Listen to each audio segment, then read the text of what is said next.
In this lecture, I'm going to explain the topic controllers in control system. Before beginning with controller, I would like to explain control system in detail first.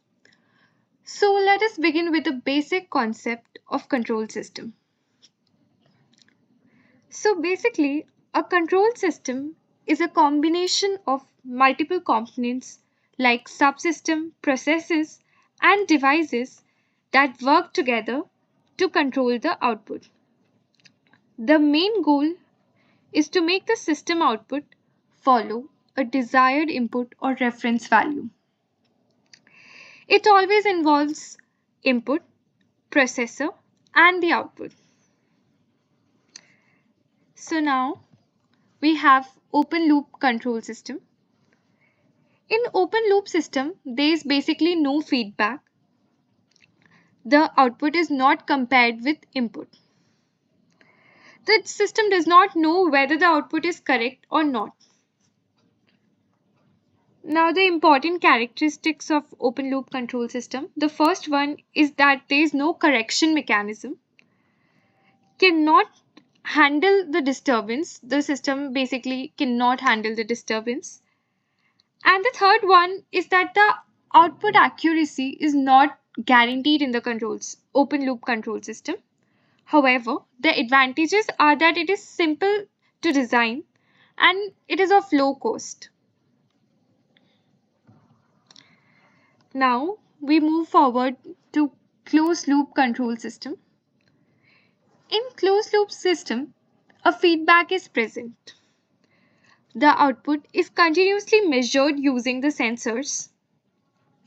It is compared with the desired input, and the difference between the different signal is called the error signal. The advantages of a closed loop control system is that it gives high accuracy, better stability, and provides automatic correction mechanism. However, the disadvantages involves that the design is complex and the cost to design the closed loop system is very high. Example is the air conditioner. It measures the room temperature automatically. Now I would like to compare the open loop closed system with the closed loop control system. So in open loop control system, as I showed you in the previous slide, there was no feedback. However, in closed loop control system, a feedback was being provided. Closed loop system is more complex compared to the open loop system. Like I would summarize by saying that in modern engineering system, closed loop control system is preferred due to its reliability, which is a very important feature in most of the designs which we see in today's. Now, coming to the main topic, a controller. I would begin by giving a brief introduction to controller. So basically, controller is the brain of the control system. It receives the error signal. Based on the error, it decides what actions to take. It generates a control signal that drives the system. Controllers affect the important parameters of a control system like the speed, stability, and accuracy. So we can also say that the effectiveness of control system depends largely on how well the controller is designed.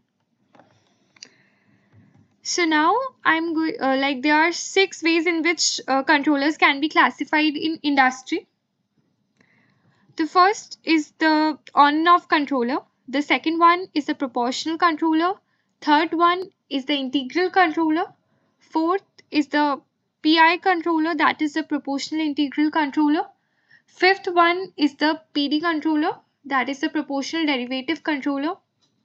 And the sixth one is the PID controller. So now I'll begin with proportional controller. As you can even see in the diagram that we have added a DC gain to the system. In this proportional controller, output is directly proportional to the error. Large error means there should be a large controlling action. The DC gain that we have added decides the strength of the response. Now coming to the behavior of the proportional controller, so the proportional controller gives basically a very fast response. It reduces error quickly, but the thing is it cannot make error zero. The main problem with it is the steady state error. Example of the proportional controller includes the AC, like when the room gets hot, then the AC cools down fast. However, when the room is cooler, the AC temperature increases. Now coming to the next type of controller, we have our integral controller. In integral controller, we provide the integral of a constant in the time domain. So you can see from the figure that is being provided in the presentation. So basically, integral controller works on accumulation of error over time. Even small error keeps increasing the controlling action. Key effect is that it eliminates the steady state error completely. However, the problem with it is that it has slower response and can cause oscillation, that is overshoot. It can lead to overshoot. Example is that the AC keeps correcting small error when it finally reaches the and then it finally reaches the exact temperature. However, the temperature may go below and the circuit keeps on oscillating to occupy the exact temperature. The value of the control output is changed at a rate which is proportional to actuating error signal. Mathematically, it is being expressed through the formula which is given on the screen, where the Ki constant is the constant relating error and rate. Now we come towards the derivative controller. The controller produces a control action that is proportional to the rate at which the error is changing. Here Kd is the derivative gain constant and the figure of the derivative controller is given on the screen. The key effect of the derivative controller is that it improves the stability, reduces the overshoot. However, the major problem with it is that it is sensitive to noise. It cannot be used alone. Example of derivative controller is that if the temperature in room provided with the air conditioner is dropping fast, then it reduces the cooling early. And the main advantage of derivative controller is that it prevents the overshoot. Now we have proportional plus integral controller, that is the PI controller. This is a composite control mode obtained by combining the proportional mode and the integral mode. Basically, what it does is that it overcomes the uh, limitations of the integral controller. The mathematical expression for such composite controller is given on the screen.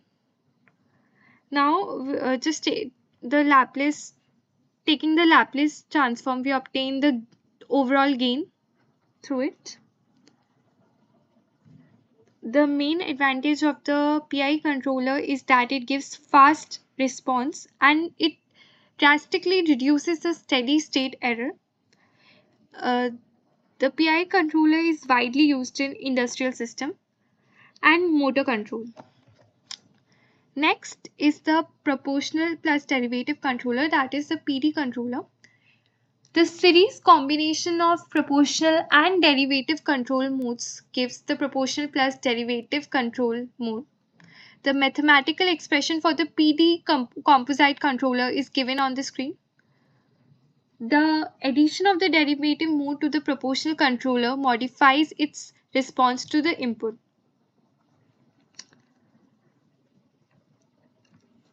The main advantage of the PD controller is that it is very fast and gives a stable response.